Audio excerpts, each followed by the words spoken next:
بسم اللہ الرحمن الرحیم۔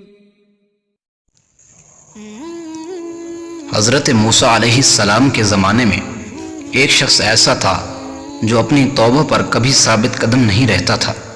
جب بھی وہ توبہ کرتا اسے توڑ دیتا، یہاں تک کہ اسے اس حال میں 20 سال گزر گئے۔ اللہ تعالیٰ نے حضرت موسیٰ علیہ السلام کی طرف وحی کی کہ میرے اس بندے سے کہہ دو میں تجھ سے سخت ناراض ہوں۔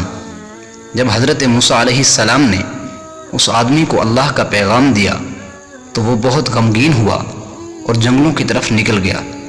وہاں جا کر اس گناہگار شخص نے ایسی خوبصورت دعا کی کہ اللہ تعالیٰ نے دوبارہ وحی فرمائی۔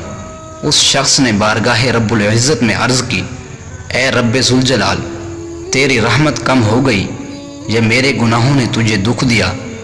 تیری بخشش کے خزانے ختم ہو گئے یا بندوں پر تیری نگاہ کرم نہیں رہی؟ تیرے عفو و درگزر سے کون سا گناہ بڑا ہے؟ تو کریم ہے، میں بخیل ہوں، کیا میرا بخل تیرے کرم پر غالب آ گیا ہے؟ اگر تو نے اپنے بندوں کو اپنی رحمت سے محروم کر دیا تو وہ کس کے دروازے پر جائیں گے؟ اگر تو نے دھتکار دیا تو وہ کہاں جائیں گے؟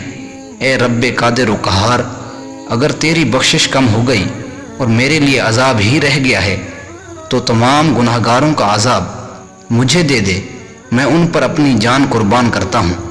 اللہ تعالیٰ نے موسیٰ علیہ السلام سے فرمایا، جاؤ اور میرے بندے سے کہہ دو کہ تو نے میرے کمال قدرت اور عفو و درگزر کی حقیقت کو سمجھ لیا ہے۔ اگر تیرے گناہوں سے زمین بھی بھر جائے تب بھی میں تجھے بخش دوں گا۔